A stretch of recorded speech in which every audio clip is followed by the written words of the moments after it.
and thank you for joining us today for the AIME Women's Mortgage Network's Growth Series. This series is here to educate, inspire, and share your progress as we lift each other up to new levels. On today's show, we have with us Larry Levine. He is the author of Selling from the Heart. I actually started listening to Larry's podcast that's also called Selling from the Heart last year. And I was drawn to it because he gets right to the root of business, which is strong relationships. And as women, we all know that relationships is a core competency for us. And I'm sure all of you are going to be shaking your heads, yes, as we dive into Larry's thoughts and teaching. In a world of empty suits, Larry is passionate about helping team members become valuable before they become visible. Larry, thank you so much for being here with us today. I'm super excited. This is awesome. All right, let's dive right in here. Larry, on your podcast, you always start by asking your guests, what does selling from the heart mean to you?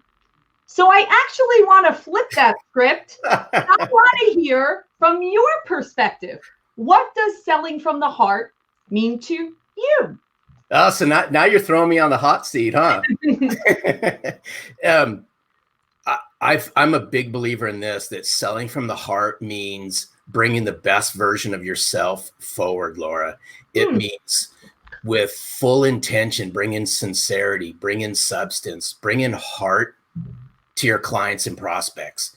And this means that in order to bring the best version of ourselves forward, we have to look inward. And I always say this, that the inner work, the inner heart work, Laura, is sometimes the hardest work. And what's really interesting, in order to sell with the heart, you have to have a healthy heart. And that healthy heart is, what we do internally. And that's the self-awareness, the self-care that we bring forward. Because when I work with people, and even when I was out in the field, I had to bring the best version of myself forward because I knew the good times were going to be good and the bad times were going to be bad. And I wanted to let people know that I had their best interest at heart. First and foremost, I was there for them. I cared about them. And I use this term, just give a rip. Selling from the heart is giving a rip, and it's caring immensely about the person that's in that office. It's caring immensely about helping them solve business problems and challenges. And it's never, ever, ever breaking your promise.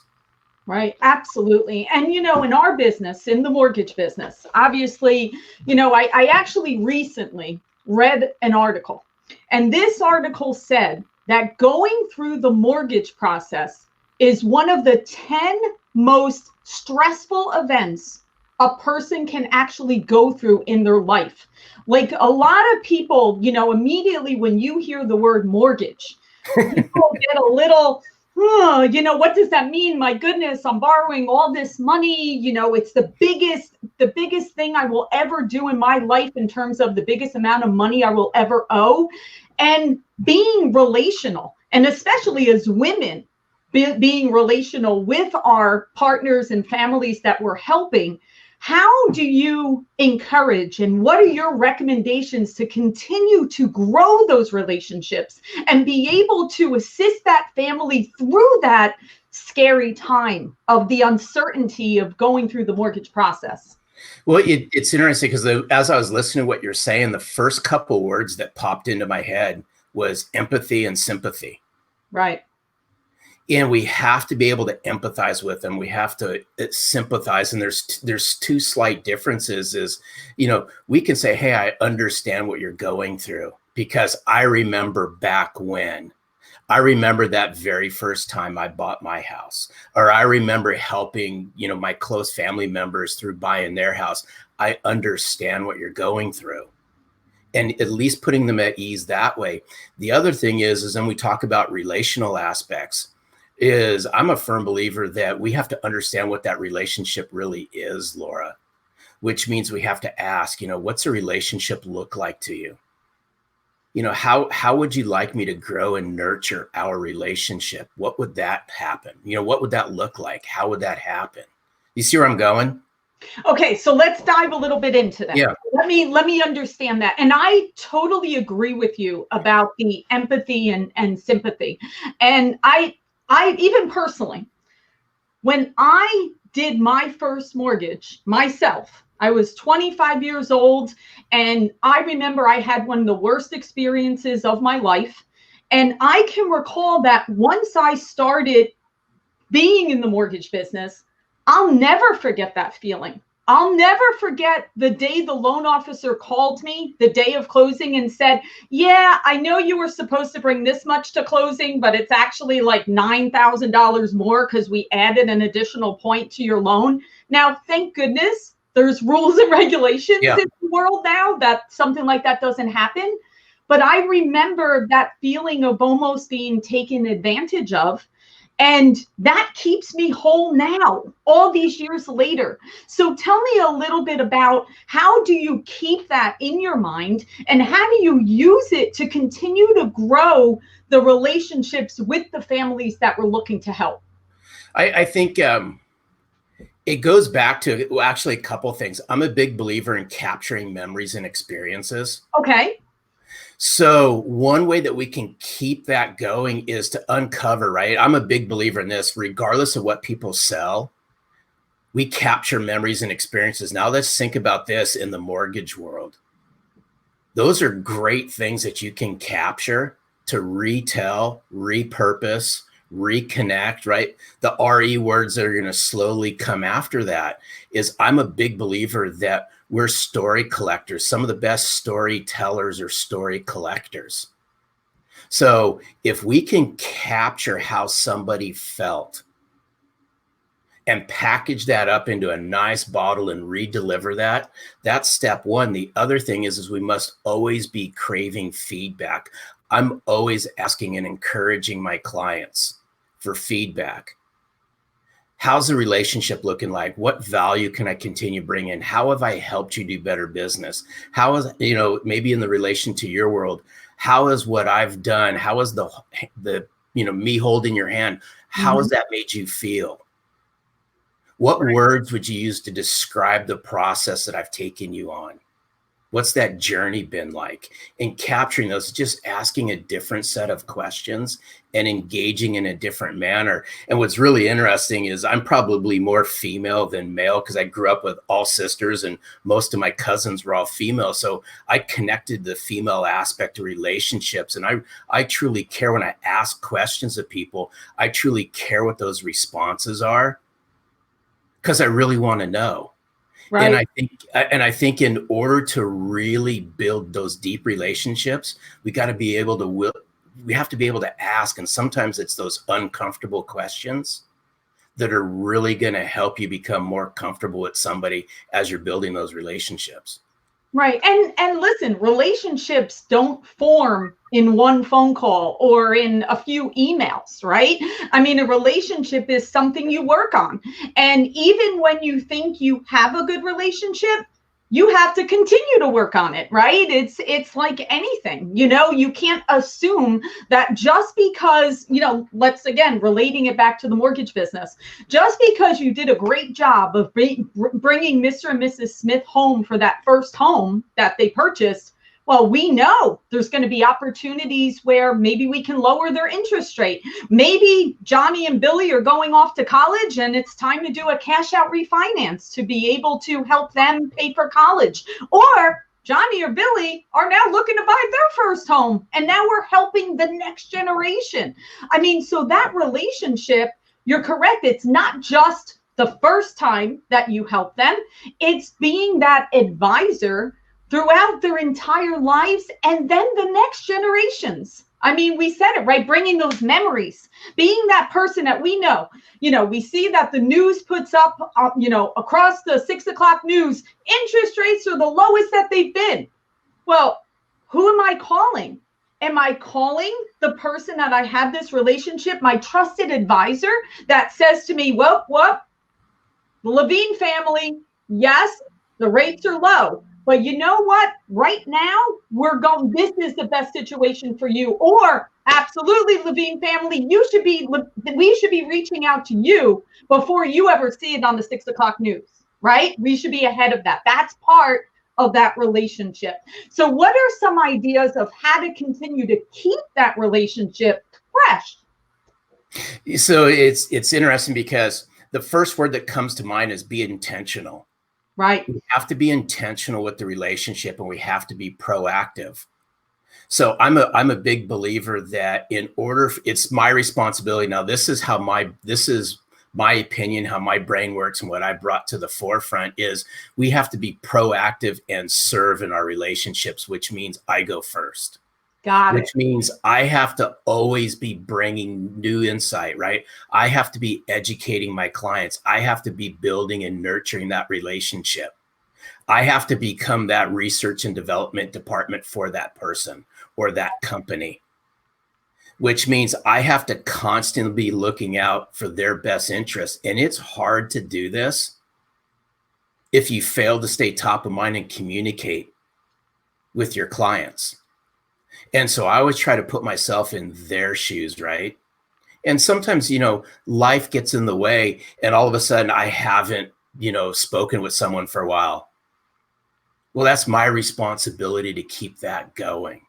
So I think the biggest thing is to be intentional, be there to educate, lead with insight. If you see something that can benefit them, drop them an article, reach out and make that phone call, send them a message. Connect with them on social, listen to what they're doing on social, interact with what they're communicating about.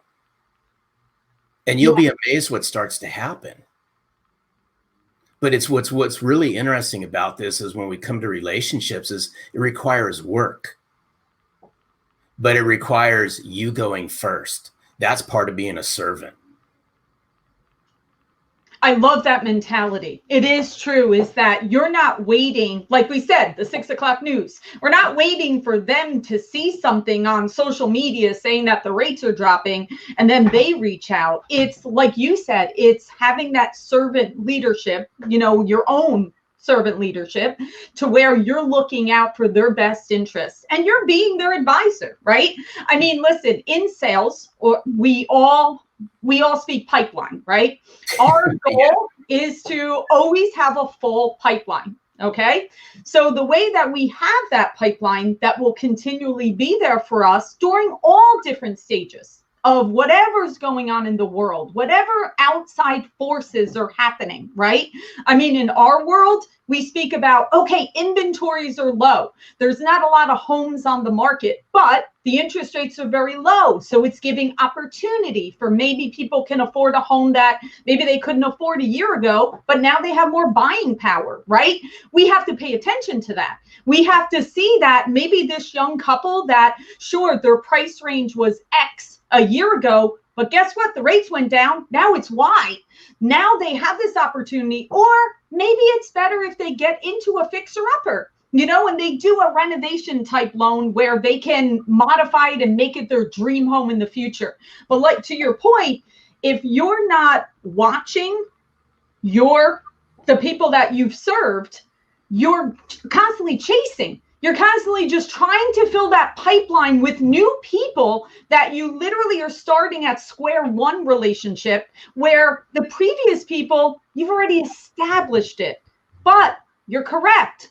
In our minds, sometimes we think we always have to be out looking for new relationships. But if we continue to water and grow those relationships we previously had, we could be doing both at the same time. So let's actually speak about that. Tell me about that. And you bring up I absolutely love what you're saying, because I have this saying, and it'll play out with sales and relationships, is if you fail to invest, you'll never be able to collect. Correct. So so I'm a big believer that we have to deposit into the emotional bank accounts of our clients in order to reap the benefits. So you brought up, I'll bring up sales funnel, right? Or sales management, how you manage your funnels. I always say this: if you want to have an ever flowing sales funnel, you have to have an ever flowing relationship funnel, which means business is personal. I've come to that realization a long time ago. Business is personal. Your best source of new business comes directly through how well you build, nurture, and grow relationships with your current clients. I always say it, they're the keys to your new growth. They're the engine behind your new growth.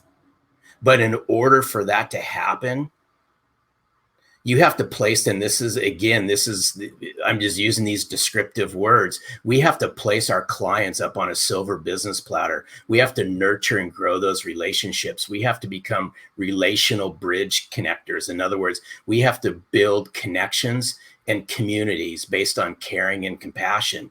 And if we do that and always crave feedback, they will take care of us. I always tell people, your best source of help are your current clients.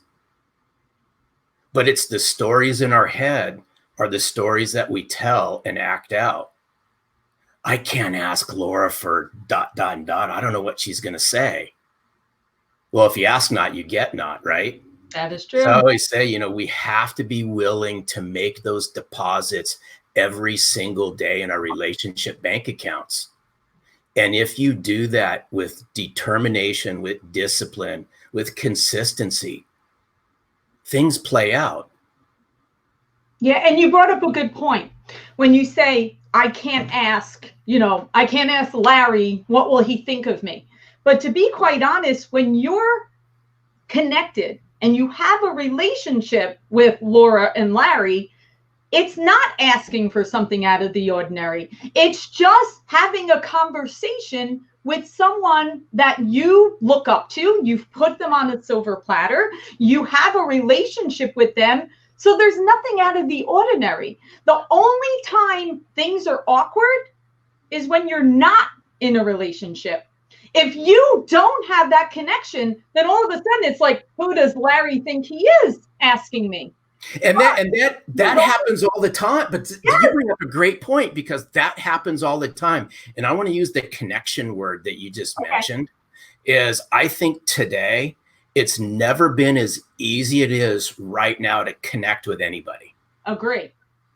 But it's ever so difficult to truly connect. Okay. Stop and think about that one for a second. It's never been as easy it is to connect with somebody as it is right now. But it's been ever so difficult to truly connect. Because in order to truly connect with somebody, you have to bring intention to the forefront. You got to bring care. You got to bring compassion. But all too often, too many people just connect and they move on. Yep. Or they think they have a relationship with somebody, but then what are you doing to invest in that relationship?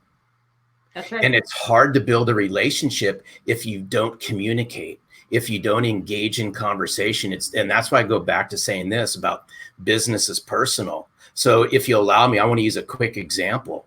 It'd be like if you're in a marriage or you're in a relationship with a significant other. If you don't invest in that relationship gets soured. We become complacent, right? It's hard, right? I'm happily married for 28, almost 29 years. And I know what happens if I don't communicate with my wife. If I don't build a relationship with my wife, we know what happens. The same thing can be said with your clients. We have to be intentional. We have to be proactive. We have to build those relationships, and we can't take advantage of them. Our clients are our best source. You have to be a little vulnerable too. Yes. You also have to open up your heart a little. And I want to share something to my women out there, okay? A lot of times women in business, sales, right? Because if we have our own companies, we're in sales, right? That's what we're doing. So entrepreneurs out there, ladies, a lot of times we mirror the men that we've seen sell because of the fact that that's what we've seen.